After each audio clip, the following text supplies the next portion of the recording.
हो गई। नमस्कार साथियों, मैं अरुण सक्सेना एक बार फिर से आप सभी का स्वागत करता हूं एक बेहतरीन सेशन में। आप सभी प्यारे विद्यार्थियों का हार्दिक स्वागत एवं हार्दिक अभिनंदन है। जितने भी बच्चे क्लास से जुड़ चुके हैं उनसे एक अपील, फटाफट से क्लास को शेयर कर देंगे। और जैसा कि आपको पता है, विगत क्लासेस में भी मैं आपको बता चुका हूं, एग्जाम्पल परिवार दीपावली के इस शुभ अवसर पर आप लोगों के लिए फीस में दे रहा है 75% तक की छूट। क्या 75% तक की छूट? इसके लिए आपको क्या करना पड़ेगा? एग्जाम्पल ऑफिशियल ऐप को इंस्टॉल करना पड़ेगा। इसको डाउनलोड करके दिवाली 75 कोड का यूज करके आप छूट प्राप्त कर सकते हैं कोर्सेज में। जो बच्चे बहुत समय से इंतजार में थे कि कोई ऑफर मिलेगा, उनके लिए बेहतरीन ऑफर। और आज आपके लिए एक बेहतरीन क्लास, जिस समय पर सब बैठे हुए हैं, सोए हुए हैं, आराम कर रहे हैं, उस समय पर आपको कछुए की चाल से आगे बढ़ाने के लिए, जब खरगोश सो जाता है तो तब भी कछुआ धीमे धीमे धीमे धीमे चलता रहता है। और कछुए की चाल से आपको बढ़ाने के लिए और आपको सफलता दिलाने के लिए इस त्योहारी सीजन पर भी एक और बेहतरीन सेशन आपके लिए लेकर आया हूं। आज हम जिस टॉपिक पर चर्चा करने वाले, वो टॉपिक का नाम है वन्य जीव एवं अभ्यारण्य अथवा जैव विविधता पार्ट 2, है ना। इस पर चर्चा करने वाले। टॉपिक बहुत बेहतरीन है और आपके लिए मेरा प्रयास भी बेहतरीन है। पहला प्रश्न स्क्रीन पर आपके सामने मैं रखने जा रहा हूं। आप सभी बच्चे फटाफट से सेशन को शेयर करने में कोई कोताही नहीं बरतेंगे। पहला प्रश्न स्क्रीन पर आपके सामने ये रहा। इसमें आपसे पूछा गया, हिमालय पर्वत प्रदेश जाति विविधता की दृष्टि से अत्यंत समृद्ध है। इस समृद्धि के लिए निम्नलिखित में से कौन सा कारण सबसे उपयुक्त है? यहाँ अधिक वर्षा होती है जो प्रचुर वनस्पति वृद्धि को बढ़ावा देती है। यह विभिन्न जीव भौगोलिक क्षेत्रों का संगम है। इस क्षेत्र में विदेशज और अतिक्रामक जातियां प्रवेश नहीं कराई गई और यहाँ मनुष्यों का कम हस्तक्षेप है। हिमालय क्षेत्र में जाति विविधता का प्रमुख कारण क्या है? किसी भी क्षेत्र में ध्यान रखना, जाति विविधता अधिक होगी जब वहां मानवीय हस्तक्षेप कम हो। मानव का हस्तक्षेप बढ़ता है तो जैव विविधता हो, जाति विविधता हो, हर प्रकार की विविधता पर संकट के बादल मंडराने लगते हैं। औद्योगिकरण, नगरीकरण, ये बहुत खतरनाक चीजें हैं वातावरण पर्यावरण की दृष्टिकोण से। चलिए, पहले प्रश्न का आंसर मिल गया। दूसरा प्रश्न स्क्रीन पर आपके सामने। स्क्रीन पर जो आज का दूसरा प्रश्न है वो आपसे क्या कह रहा है? कह रहा है कि निम्नलिखित कथनों पर विचार कीजिए। उच्चतर अक्षांशों की तुलना में निम्नतर अक्षांशों में जैव विविधता सामान्यतः अधिक होती है। पर्वतीय प्रवणताओं में उच्चतर उन्नतांशों की तुलना में निम्नतर उन्नतांशों में जैव विविधता सामान्यतः अधिक होती है। इन दोनों स्टेटमेंट्स के आधार पर सही जवाब का चयन कोड ABCD के से चुनना है आपको।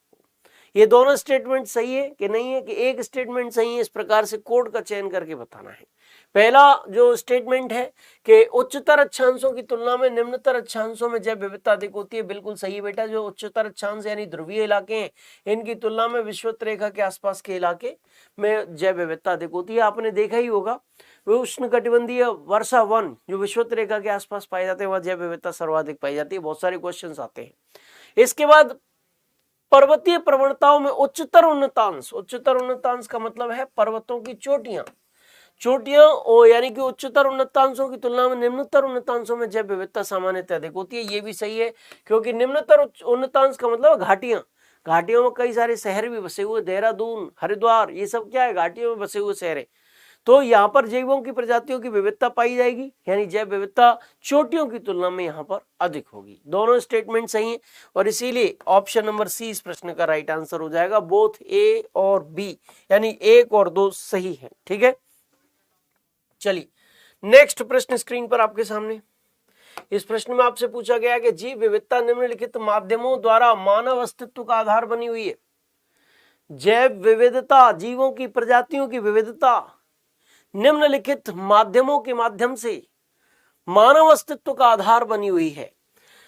कूट के आधार पर सही जवाब का चयन करना है। ABCD ये कोड दे रखे हैं और नंबर 1 पर स्टेट क्या दे रखा है? मृदा निर्माण। नंबर 2 पर क्या दे रखा है? मृदा अपरदन की रोकथाम। 3 पर अपशिष्ट का पुनःचक्रण और 4 पर सस्य परागण।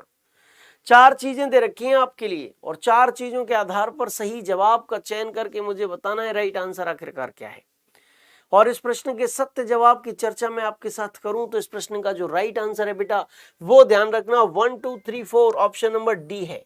यानी कि जो जैव विविधता है वो मृदा निर्माण के माध्यम से भी, मृदा अपरदन को रोक कर भी, अपशिष्ट का पुनः चक्रण करके भी और सस्य परागण यानी कि कृषि में परागण विधि का यूज करके जो कृषि की जाती है सस्य परागणों से कह रहे हैं, तो इन सभी माध्यमों से मानव के अस्तित्व का आधार बनती है।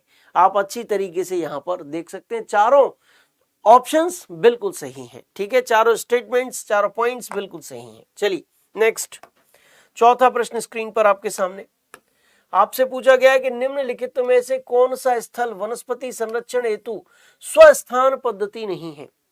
इन सीटू मेथड कौन सा नहीं है ये बताना है।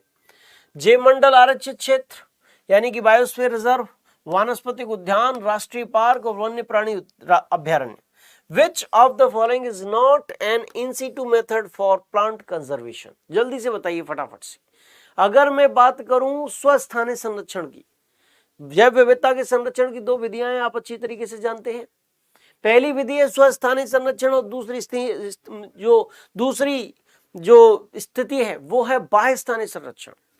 स्वस्थानीय संरक्षण के अंतर्गत आपके लिए national park, wild life sanctuaries और बायोस्फीयर रिजर्व्स आते हैं, और बाह्य स्थानीय संरक्षण के अंतर्गत आपका जीन बैंक, बीज बैंक, वानस्पतिक उद्यान है ना, चिड़ियाघर, ये सारी की सारी चीजें आती हैं। यहां पर पूछा गया इन सीटू यानी स्वस्थानीय संरक्षण, तो अभी मैंने बताया बायोस्फीयर रिजर्व आएगा, आपका नेशनल पार्क आएगा और वाइल्ड लाइफ सेंचुरी आएगा। लेकिन जो वानस्पतिक उद्यान है वो बाह्य स्थानीय संरक्षण XC2 के अंतर्गत आता है। चिड़ियाघर, वानस्पतिक उद्यान है ना, और आपका जीन बैंक, बीज बैंक, ये सब XC2 के उदाहरण है। ठीक, और इस प्रकार से इस प्रश्न का राइट आंसर क्या, ऑप्शन नंबर बी। आप में से भी ज्यादातर बच्चों का आंसर बिल्कुल सही है जैसा कि मैं यहां पर देख पा रहा हूं। चलिए नेक्स्ट, पांचवा प्रश्न स्क्रीन पर आपके सामने, और इस पांचवें प्रश्न में आपसे क्या पूछा गया जरा देखिए, सोचिए और बताइए। प्रकृति एवं प्राकृतिक संसाधन अंतरराष्ट्रीय संरक्षण संघ द्वारा प्रकाशित रेड डाटा बुक्स में निम्नलिखित सूचियां सम्मिलित की जाती हैं। IUCN एक संगठन है, अंतरराष्ट्रीय संगठन, इसके द्वारा रेड डाटा बुक जारी की जाती है, और रेड डाटा बुक में कौन कौन सी सूचियां शामिल होती हैं इसको बताना है, और उनके आधार पर राइट कोड के आधार पर आंसर चयनित करना है। तो अब नंबर 1 स्टेटमेंट में दे रखा है जीव विविधता के प्रखर स्थलों में विद्यमान स्थानिक पौधों और पशु जातियों की सूची होती है रेड डाटा बुक में। स्टेटमेंट नंबर 2 कह रहा है संकटग्रस्त पौधों और पशु जातियों की सूची होती है रेड डाटा बुक में। स्टेटमेंट नंबर 3 कह रहा है विभिन्न देशों में प्रकृति एवं प्राकृतिक संसाधन संरक्षण हेतु संरक्षित स्थलों की सूची होती है रेड डाटा बुक में। और जो चौथा स्टेटमेंट, तीन स्टेटमेंट है, 3 के आधार पर चयनित करना है, और आप सभी बच्चे अच्छी तरीके से जानते हैं कि रेड डाटा बुक के अंतर्गत उन जातियों, उन प्रजातियों की चर्चा की जाती है, उनका वर्णन किया जाता है जिनके अस्तित्व पर खतरा हो, जो संकटग्रस्त हो, उन पर विशेष ध्यान दिया जाता है रेड डाटा बुक के अंतर्गत। तो इसका मतलब यहां पर केवल दूसरा स्टेटमेंट ही सही है, और ऑप्शन नंबर 20 प्रश्न का राइट आंसर है। हॉटस्पॉट में स्थित जातियों का वर्णन रेड डाटा बुक में नहीं है, और विभिन्न देशों में प्रकृति और प्राकृतिक संसाधन संरक्षण हेतु संरक्षित स्थलों की सूची यानी कि national park, wild life sanctuaries की सूची रेड डाटा बुक में नहीं है। संकटग्रस्त जातियों का वर्णन उसमें होता है, और इसीलिए ऑप्शन नंबर 20 प्रश्न का राइट आंसर है। चलिए भाई, तो यहां पर आप देख सकते हैं, ठीक है, ये भी देख सकते हैं इंग्लिश का ट्रांसलेशन। इसके बाद छठवां प्रश्न स्क्रीन पर आपके सामने है, निम्नलिखित आर्द्र क्षेत्रों में किन्हें रामसर भूमि का दर्जा प्राप्त है। चिल्का झील, लोकटक झील, केवलादेव नेशनल पार्क, वुलर झील। और इन झीलों के आधार पर, इन क्षेत्रों के आधार पर आपको राइट कोड का चयन करके इस प्रश्न का सही जवाब देना है। निम्नलिखित में से रामसर भूमि, कुछ आर्द्र भूमियां जो रामसर कन्वेंशन के तहत संरक्षण जिनको प्राप्त हो जाता है उन्हें रामसर साइट्स कहा जाता है, और भारत में रामसर साइट्स के अंतर्गत आपको चिल्का झील भी देखने को मिलेगी, लोकटक झील भी देखने को मिलेगी, केवलादेव नेशनल पार्क भी मिलेगा, और वुलर झील भी मिलेगी। इसका मतलब ये चारों के चारों क्षेत्र रामसर साइट्स हैं, और right answer option number D है। क्या है? ऑप्शन नंबर डी इस प्रश्न का एग्जैक्ट जवाब हो जाएगा। चलिए नेक्स्ट प्रश्न स्क्रीन पर आपके सामने रखते हैं और आज की क्लास का जो 7वां प्रश्न है वो स्क्रीन पर आपके सम्मुख आ चुका है। आपसे पूछा गया है कि निम्नलिखित राज्यों में से किसमें सिंहपुच्छी वानर यानी मकॉक अपने प्राकृतिक आवास में पाया जाता है? 4 ऑप्शन हैं आपके सामने, तमिलनाडु है, केरल है, कर्नाटक है और आंध्र प्रदेश है। नीचे दिए गए कूट का प्रयोग करके आपको सही उत्तर का चयन करना है। कोड ये दे रखे हैं 1 2 3 2 1 3 4 और 1 2 3 4। 4 ऑप्शन हैं आपके सामने, राइट आंसर का चयन करके सही जवाब चयनित कर देना है, बता देना है। देखिए कौन किसमें सिंहपुच्छी वानर यानी कि शेर जैसी पूंछ वाला वानर, एक शेर जैसी पूंछ वाला वानर, अगर मकॉक का इमेज आप गूगल पे सर्च करोगे तो आएगा उसमें शेर जैसे गर्दन पे उसके बाल होते हैं ना, इसी प्रकार के बाल, उस जैसी पूंछ, लगभग बनावट में थोड़ा बहुत समानता होती है, इसीलिए उसे सिंहपुच्छी वानर कहा गया, मकॉक कहा गया है। और दक्षिण भारतीय राज्यों तमिलनाडु, केरल, कर्नाटक, इन तीनों में उसको देखा जा सकता है और इसीलिए इस प्रश्न का राइट कोड जो होगा वो ऑप्शन नंबर ए होगा। 1 2 3 तमिलनाडु, कर्नाटक और केरल, इन तीनों में उसको देखा जा सकता है। ठीक है, तो राइट आंसर आपको मिल गया इस प्रश्न का। बहुत इंपॉर्टेंट प्रश्न है, सिविल सेवा परीक्षा में पूछा हुआ प्रश्न है, ये अच्छा प्रश्न है, तैयार करके रखिएगा आप। नेक्स्ट प्रश्न फिर से स्क्रीन पर आपके सामने रख रहा हूं। मेरा उद्देश्य यह है कि आप त्योहारी सीजन में भी अपनी तैयारी को जारी रख सके, आपकी तैयारी बीच में छूटे नहीं, इसीलिए आपके लिए लगातार बेहतरीन सेशंस लेकर मैं आ रहा हूं। आपका जोश भी मैं यहां पर देख रहा हूं, आपका जोश काबिले तारीफ है। सभी बच्चे हर प्रश्न का जवाब देते चल रहे हैं, बहुत अच्छा लग रहा है। चलिए नेक्स्ट प्रश्न स्क्रीन पर आपके सामने रखूंगा और वो होगा आज की क्लास का 8वां प्रश्न। और 8वां प्रश्न स्क्रीन पर रखने से पहले 1 मिनट का थोड़ा सा ब्रेक दीजिए मुझे।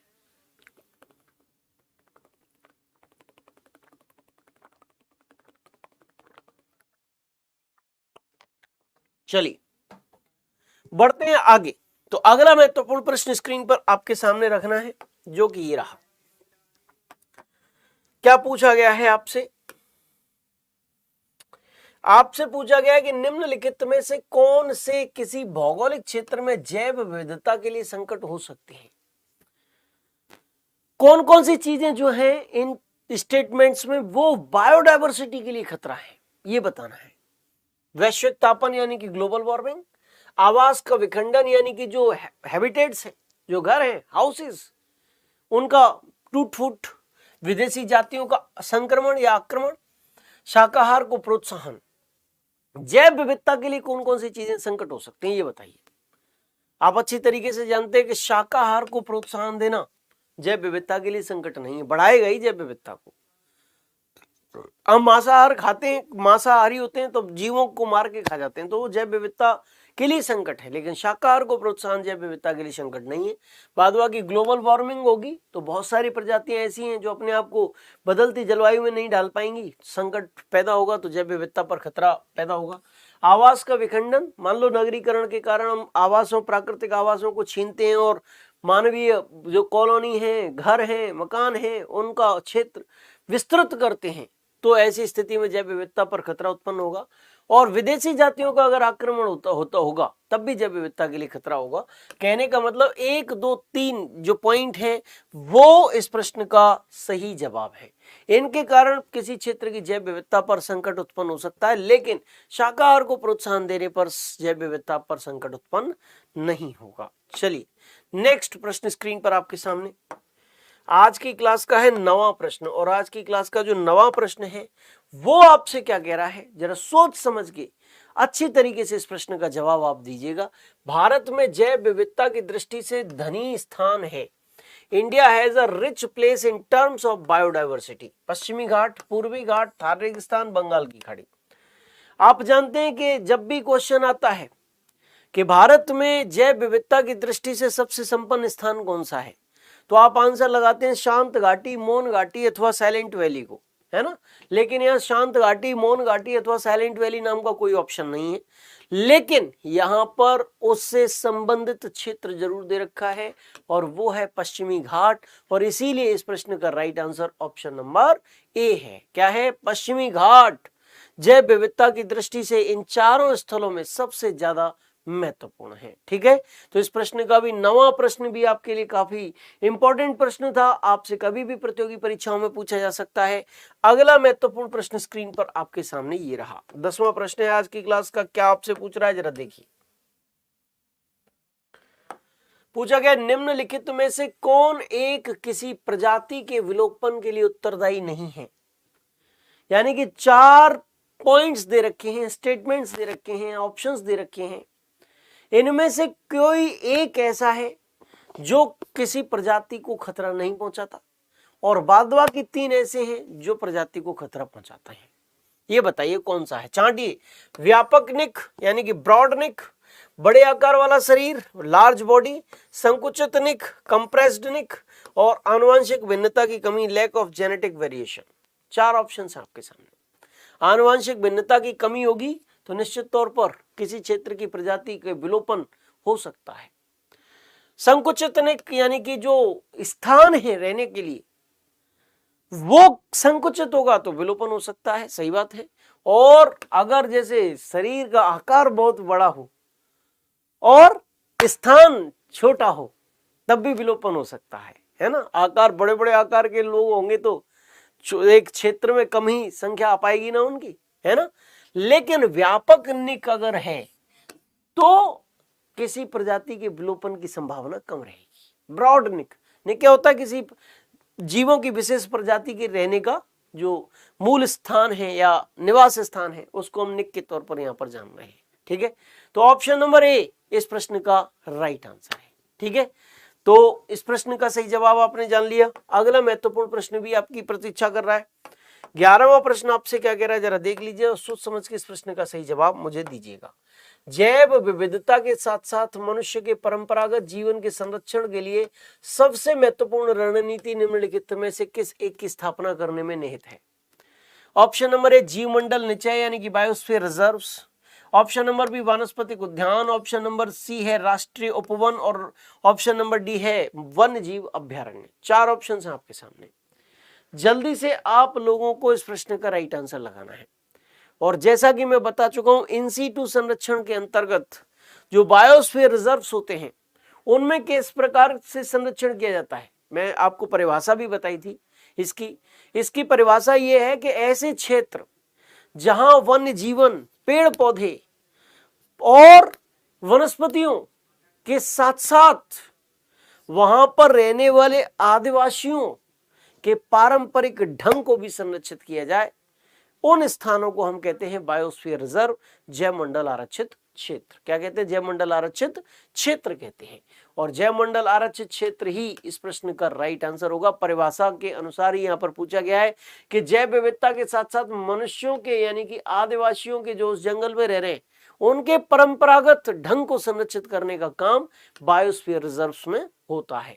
नेशनल पार्क्स और वाइल्ड लाइफ सेंचुरीज ये इन सीटू संरक्षण के अन्य तरीके हैं और वानस्पतिक उद्यान एक्स सीटू संरक्षण के अंतर्गत आता है। चलिए 12वां प्रश्न स्क्रीन पर आपके सामने है। यहां पर एक संगठन की चर्चा की गई है, वेटलैंड्स इंटरनेशनल। वेटलैंड्स इंटरनेशनल के बारे में आईएएस परीक्षा में यानी सिविल सेवा परीक्षा में पूछा हुआ सवाल है। बहुत बेहतरीन सवाल है, तैयार करना है आपको।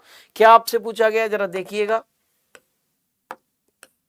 आपसे पूछा गया कि वेटलैंड्स इंटरनेशनल नामक संरक्षण संगठन के संदर्भ में निम्नलिखित में से कौन सा कथन सही है। 2 कथन दे रखे हैं, सही कथन को छांटना है। यह रामसर अभिसमय के हस्ताक्षरकर्ता देशों द्वारा बनाया गया एक अंतर सरकारी संगठन है और यह ज्ञान के विकास और संग्रहण के लिए तथा व्यवहारिक अनुभव का बेहतर नीतियों हेतु पक्ष समर्थन करने के लिए क्षेत्र स्तर पर कार्य करता है। 2 स्टेटमेंट है, दोनों स्टेटमेंट्स को देखते हुए आपको राइट कोड का चयन करना है जो दे रखे हैं आपके यहाँ ABCD में। आपने देखा, पहले बैक जाना पड़ेगा, दोबारा से देख लीजिए अच्छी तरीके से दोनों स्टेटमेंट्स को। वेटलैंड्स इंटरनेशनल यानी आर्द्र भूमि अंतरराष्ट्रीय संगठन, ठीक है। तो इसका मतलब क्या है कि ये रामसर अभिसमय के हस्ताक्षरकर्ता देशों के द्वारा इसको बनाया गया एक अंतर सरकारी संगठन है। गलत है बेटा।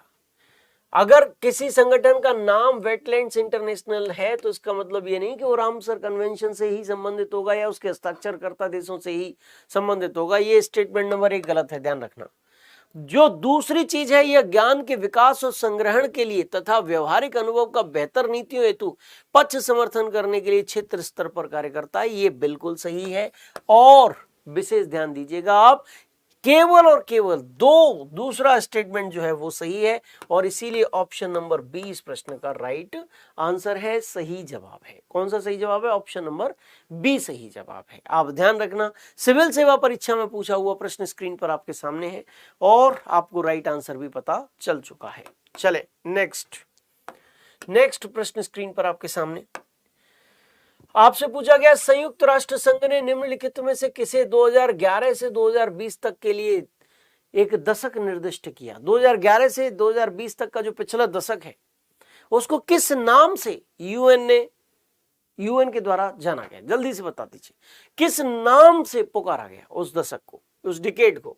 प्राकृतिक आपदा दशक, जैव विविधता दशक, जलवायु परिवर्तन दशक और पर्यावरण दशक। 4 ऑप्शन हैं आपके सामने। राइट आंसर का चयन करके आप सभी बच्चे मुझे बता देंगे। हर प्रश्न का आंसर आप में से ज्यादातर बच्चों के द्वारा, ज्यादातर विद्यार्थियों के द्वारा बिल्कुल सही से दिया जा रहा है, जो आप सभी धन्यवाद के पात्र हैं और इस प्रश्न का भी आप सभी बच्चे राइट आंसर लगाएंगे, ऐसी मेरी उम्मीद है। फटाफट से इस प्रश्न का राइट आंसर आप लगा दीजिए, क्या इस प्रश्न का सही जवाब होगा।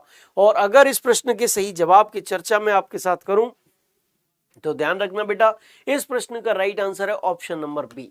संयुक्त राष्ट्र संघ यूएनओ, यूनाइटेड नेशंस ऑर्गेनाइजेशन के द्वारा जो हमारा पिछला दशक रहा 2011 से 2020 तक का जो समय रहा, उसको, उस दशक को जैव विविधता दशक के तौर पर मान्यता दी गई है। ऑप्शन नंबर 20 प्रश्न का राइट आंसर है। नोट कर लीजिएगा, अगर आपको पता है तो कोई बात नहीं, नहीं पता है तो स्क्रीनशॉट लेने में कोई बुराई नहीं है, नोट करने में भी कोई बुराई नहीं है। चलिए भाई, अगला प्रश्न आपसे क्या पूछ रहा है जरा देखिए, सोचिए, समझिए और इसका भी जवाब दीजिए। पूछा गया, जैव विविधता का अर्थ क्या होता है? What is the meaning of biodiversity? जैव विविधता का अर्थ क्या है ये बताइए फटाफट से।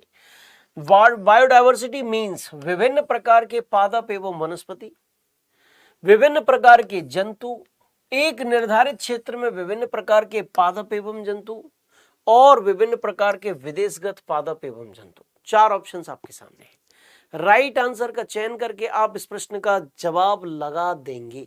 बहुत सरल प्रश्न है और आपको बताना है जैव विविधता या बायोडाइवर्सिटी का अर्थ क्या होता है। 4 ऑप्शंस में से छांटना है, ठीक है।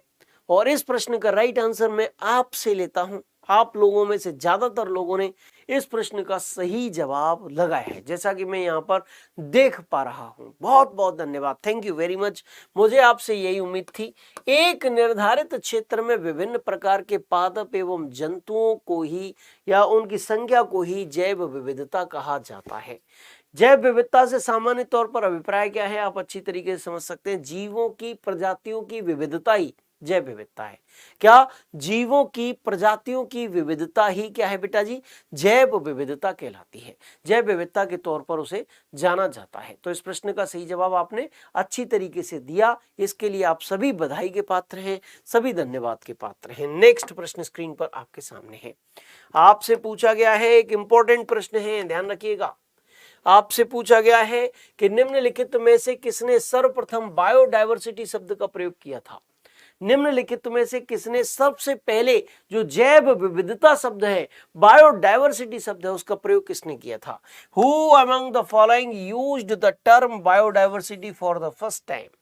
Option number A C.G. Barrow, option number B De Castri, option number C Walter G Rosen और ऑप्शन नंबर डी है D.R. ब्रिटिश। 4 ऑप्शन है आपके सामने।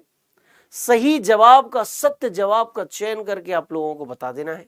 हो सकता है आप इस प्रश्न का आंसर न जानते हो, लेकिन जान लेंगे तो आपका निश्चित तौर पर फायदा हो जाएगा। जान लेंगे तो क्या होगा? आपका निश्चित तौर पर फायदा हो जाएगा अगर आप जान लेंगे तो, ठीक है। इसको नोट कर लेना अगर आप नहीं जानते हैं तो। ध्यान रखना वाल्टर जी रोजेन जो है उन्होंने ही सबसे पहले बायोडायवर्सिटी शब्द या जैव विविधता शब्द का इस्तेमाल किया था, बायोडायवर्सिटी शब्द का प्रयोग किया था। Walter G Rosen. Option number C इस प्रश्न का बिल्कुल सही जवाब है, एग्जैक्ट आंसर है। तो आपने इस प्रश्न का भी सही जवाब जान लिया। नेक्स्ट प्रश्न भी स्क्रीन पर आपके सामने आने वाला है और आज की क्लास का नेक्स्ट इंपॉर्टेंट क्वेश्चन जो है वो स्क्रीन पर आपके सामने ये रहा। 16वां प्रश्न है। क्या आपसे पूछा गया है, अच्छी तरीके से सोच समझ के इस प्रश्न का जवाब आप सभी लोगों को देना है। पूछा गया निम्नलिखित पर विचार कीजिए, चमगादड़, भालू और कृंतक उपर्युक्त में से किस प्रकार के जंतु में शीत निष्क्रियता की परिघटना का परीक्षण किया जा सकता है। शीत निष्क्रियता किन किन जंतुओं में पाई जाती है ये यहां पर चयनित करके बताना है, जल्दी से फटाफट से, है ना। जंतु दे रखे हैं चमगादड़, भालू और कृंतक। ऐसे कौन से जंतु हैं इनमें से जो शीतकाल में निष्क्रिय प्राय हो जाते हैं, प्राय निष्क्रिय हो जाते हैं। ठीक है, जल्दी से बता दीजिए फटाफट से। कोड है 1 और 2 दोनों, केवल 2, 1, 2, 3 और शीत निष्क्रियता उपर्युक्त में से किसी में भी परीक्षित नहीं की जा सकती। 4 कोड है ABCD। राइट आंसर का चयन करके मुझे बताना है और जैसा कि आप देख पा रहे हैं right answer option number C में दे रखा है। 1, 2, 3, 1, 2, 3 यानी चमगादड़ में भी, भालू में भी और कृंतक में भी, तीनों में शीत निष्क्रियता यानी शीतकाल में निष्क्रिय होने की प्रवृत्ति तीनों में पाई जाती है। ठीक है, तो इस प्रश्न का भी सही जवाब आपने दे दिया, बहुत अच्छी तरीके से दिया है। Thank you very much. ज्यादातर बच्चों के जवाब बिल्कुल सही हैं, सभी बधाई के पात्र हैं। बहुत अच्छा लगा इस प्रश्न का जवाब आपका देखकर। अगला महत्वपूर्ण प्रश्न स्क्रीन पर आपके सामने है और आप इस प्रश्न का भी सही जवाब लगाएंगे ऐसी मेरी उम्मीद है। देखिए, पूछा गया आपसे कि यदि अंतरराष्ट्रीय महत्व की किसी आर्द्रभूमि को मॉन्ट्रियो रिकॉर्ड के अधीन लाया जाए तो इससे क्या अभिप्राय है। मॉन्ट्रियो रिकॉर्ड के अधीन किसी अंतरराष्ट्रीय महत्व की वेटलैंड को लाया जाएगा तो इसका मतलब क्या है। मानव हस्तक्षेप के परिणाम स्वरूप आर्द्रभूमि में पारिस्थितिक स्वरूप में परिवर्तन हो गया है, हो रहा है या होना संभावित है। बी, जिस देश में आर्द्रभूमि अवस्थित है उसे आर्द्रभूमि के कोर से 5 किलोमीटर के दायरे में मानव क्रियाकलाप को निषिद्ध करने के लिए विधि अधिनियमित करना चाहिए। यानी कि जिस देश में वो आर्द्रभूमि स्थित है उस देश को आर्द्रभूमि के कोर के 5 किलोमीटर के दायरे में मानव की सारी क्रियाकलापों को निषिद्ध कर देना चाहिए। ठीक है। सी कह रहा है कि आर्द्रभूमि का बचा रहना उसके आसपास रहने वाले कतिपय समुदायों की सांस्कृतिक प्रथाओं तथा परंपराओं पर निर्भर है और इसके लिए उसके अंदर की सांस्कृतिक विविधता को नष्ट नहीं किया जाना चाहिए। तीसरा ऑप्शन भी, सी ऑप्शन भी आपके सामने है, सही ढंग से पढ़िएगा इसको भी। और चौथा विकल्प कह रहा है कि इसे विश्व विरासत स्थल की स्थिति प्रदान की गई है। यानी कि अगर किसी आर्द्रभूमि को मॉन्ट्रियो रिकॉर्ड के अंतर्गत लाया गया है तो इसका मतलब क्या है, क्या होता है मॉन्ट्रियो रिकॉर्ड।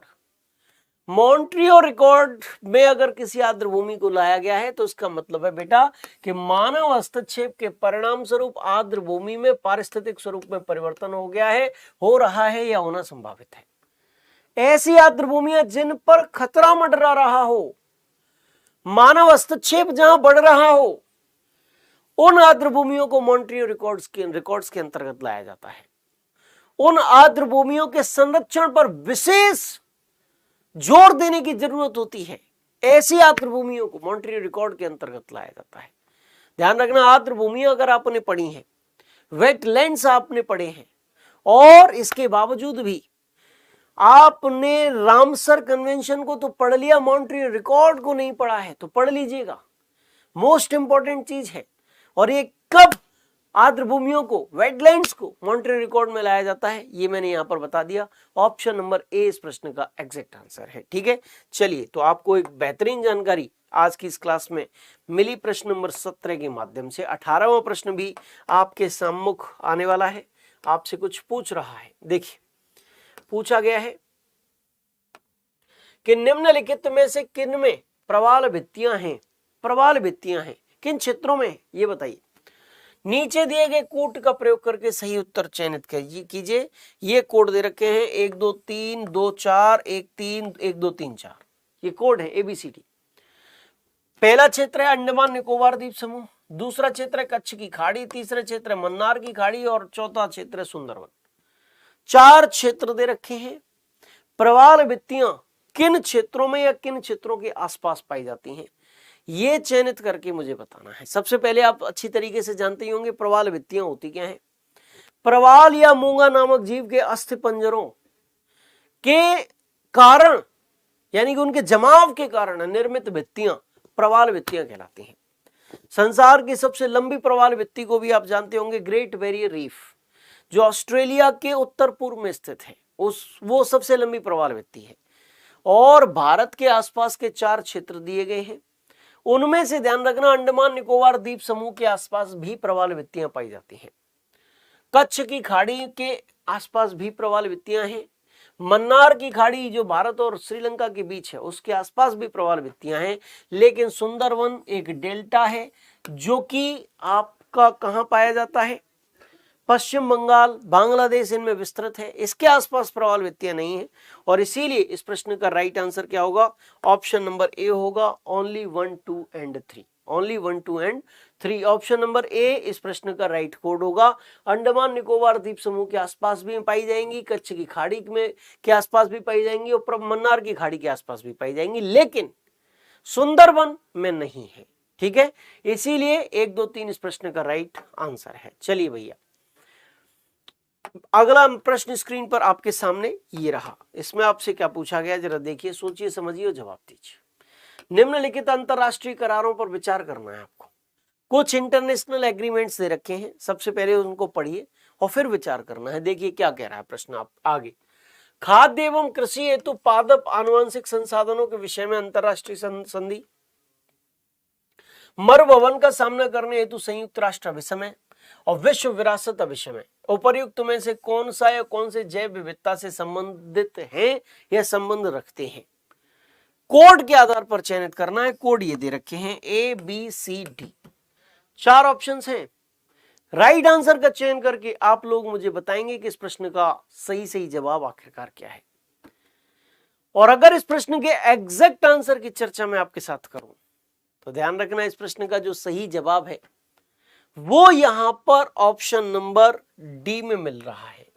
1, 2, 3, यानी कि यहां पर तीनों जो एग्रीमेंट्स हैं, तीनों जो संधियां हैं, वो एक ही चीज से संबंधित हैं और वो जो चीज है वो है जैव विविधता। क्या है, जैव विविधता या उसका संरक्षण, इनसे ही संबंधित है। खाद्य एवं कृषि हेतु पादप आनुवंशिक संसाधनों के विषय में अंतरराष्ट्रीय संधि हो, इसी से संबंधित। मरुभवन का सामना करने हेतु संयुक्त राष्ट्र अभिसमय हो, इसी से संबंधित है।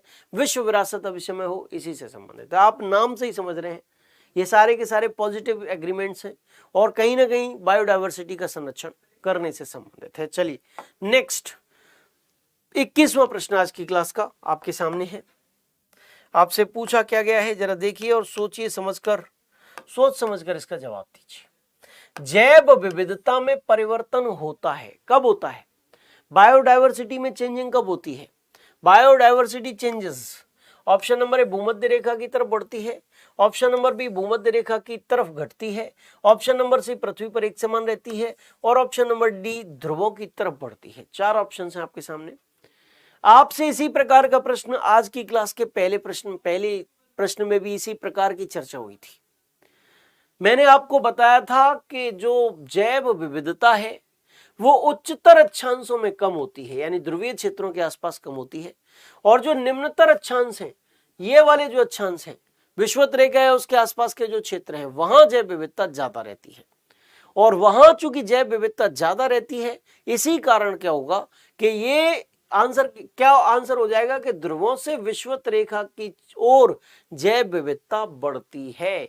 ऑप्शन नंबर ए इस प्रश्न का राइट आंसर हो जाएगा। आपने उष्णकटिबंधीय वर्षा वनों का उदाहरण तो सुन रखा होगा, जब कई बार प्रश्न पूछे जाते रहते हैं कि सर्वाधिक जैव विविधता कहाँ है, उष्णकटिबंधीय वर्षा वन में मिलती है। जैसे सेलवास के जंगल दक्षिण अमेरिका महाद्वीप है ना, और वो कहाँ है, विषुवत रेखा के आसपास ही है, और इसीलिए ऑप्शन नंबर ए इस प्रश्न का एग्जैक्ट आंसर है। ठीक है, 22वां प्रश्न आज की क्लास का स्क्रीन पर आपके सामने ये रहा। क्या पूछा गया, देखिए, सोचिए, समझिए, इसका भी जवाब दीजिए। भारतीय संसद द्वारा जैव विविधता अधिनियम पारित किया गया, कब पारित किया गया?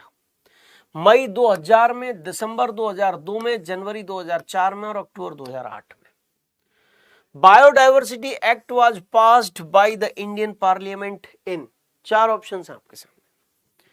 राइट आंसर का चयन करके आप लोग मुझे सही सही जवाब इस प्रश्न का बता देंगे।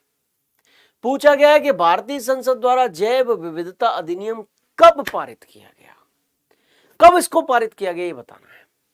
और आप जानते हैं जैव विविधता के संरक्षण से संबंधित अधिनियम भारत सरकार ने सन 2002 में पारित किया। ऑप्शन नंबर बी इस प्रश्न का सही जवाब है। जैव विविधता का संरक्षण कितना आवश्यक है ये भी आप अच्छी तरीके से जानते हैं। और भारत सरकार ने इस हेतु जो अधिनियम पारित किया वो कब पारित किया, 2002 में पारित किया। ऑप्शन नंबर बी इस प्रश्न का एग्जैक्ट आंसर हो जाएगा। आज की क्लास में 22 प्रश्नों पर अब तक चर्चा हो चुकी है, यानी कि इस त्योहारी सीजन में 22 नए पॉइंट, नए फैक्ट्स, नई जानकारियां आज की क्लास के माध्यम से आपको मिल चुकी हैं। 23वां प्रश्न स्क्रीन पर आपके सामने क्या पूछ रहा है, जरा देखिए, सोच समझ के जवाब दीजिए। निम्न भारत के निम्नलिखित जैव भंडारों में से कौन सा गारो पहाड़ियों पर फैला हुआ है? Which one of the following biological reserves of India is spread over the Garo Hills? Nokrek, Agasthyamalai, Dihang Devang, Nanda Devi. 4 options हैं। राइट आंसर का चयन करके मुझे बताना है सही जवाब क्या है, सत्य जवाब क्या है, इस प्रश्न का एग्जैक्ट आंसर क्या है। और अगर इस प्रश्न के एग्जैक्ट आंसर की चर्चा मैं आपके साथ करूं तो ध्यान रखना, भारत में बहुत सारे जैव मंडल आरक्षित क्षेत्र हैं, बायोस्फीयर रिजर्व्स हैं 18 के आसपास। उनमें से वो क्षेत्र जो मेघालय राज्य में गारो पहाड़ियों पर, गारो खासी जयंतीय पहाड़ियों के नाम सुने हैं ना, शिलांग पठार का हिस्सा है मेघालय में, उनमें से गारो पहाड़ियों पर जो फैला हुआ बायोस्फीयर रिजर्व है वो यहां पर दे रखा है ऑप्शन नंबर ए में, नोक्रेक, वो इस प्रश्न का सही जवाब है। ठीक है, आपने इस प्रश्न का भी सही जवाब जान लिया, यानी कि 23 इंपॉर्टेंट पॉइंट्स आज की क्लास के माध्यम से इस त्योहारी सीजन में आपको प्राप्त हो चुके हैं। इनको संकलित करके रखिएगा, आपकी प्रैक्टिस हो गई वन्य जीव एवं अभ्यारण्य या जैव विविधता नामक टॉपिक की। दूसरी क्लास के माध्यम से, दूसरी क्लास ली और उसके माध्यम से इस टॉपिक को मजबूत और बेहद मजबूत आपके लिए बना दिया। अब मैं उम्मीद करता हूं कि आप सभी के लिए ये टॉपिक बिल्कुल क्लियर हो गया होगा, कॉन्सेप्ट भी क्लियर और प्रैक्टिस भी बहुत जबरदस्त। इस त्योहारी सीजन में आप सभी बच्चे अच्छी तरीके से त्योहार को मनाएंगे, ये मेरी उम्मीद है, और आप मना भी रहे होंगे, ऐसी मेरी उम्मीद है। और इस सीजन का फायदा भी आप लोगों को उठा लेना है। एग्जाम्पल परिवार भी आप लोगों के लिए इस दीपावली के शुभ अवसर पर एक बहुत इंपॉर्टेंट छूट दे रहा है, लेकिन ये छूट सिर्फ 27 अक्टूबर तक ही उपलब्ध है, ध्यान रखना। इसके लिए आपको एग्जाम्पल ऑफिशियल ऐप को इंस्टॉल भी करना पड़ेगा, ये भी आप ध्यान रखना। और छूट कितनी है, 75% तक की छूट है। और एक चीज और ध्यान रखना है कि इसके लिए आपको कोड का यूज करना है, और कोड है दिवाली 75। जो भी बच्चे एग्जाम्पल के किसी कोर्स को परिवार की तरफ से ऑफर किए गए, किसी कोर्स को खरीदना चाहते हैं तो इस मौके को क्यों चूक रहे हो। मात्र पे कितना करना है, 25%, 4000 रुपए की फीस है तो 1000, 28 तारीख को पूरे 4000 देने पड़ेंगे। इसलिए अगर आप चाहें तो 75% की छूट का फायदा उठा सकते हैं। अब क्लास के समापन की बारी है। 23 प्रश्नों को आपने हल किया, आप अच्छी तरीके से त्योहार को मनाइए, है ना। और मेरी हार्दिक शुभकामनाएं आपके साथ है। आपका त्योहार बहुत अच्छी तरीके से व्यतीत हो, ईश्वर करे सारी खुशियां प्राप्त हो, और भविष्य में भी अपनी मन वांछित नौकरी को प्राप्त करके आप अपने भविष्य को भी सुनहरा बनाएं, ऐसा मेरा आशीर्वाद है। जय हिंद, जय भारत, जय महाकाल।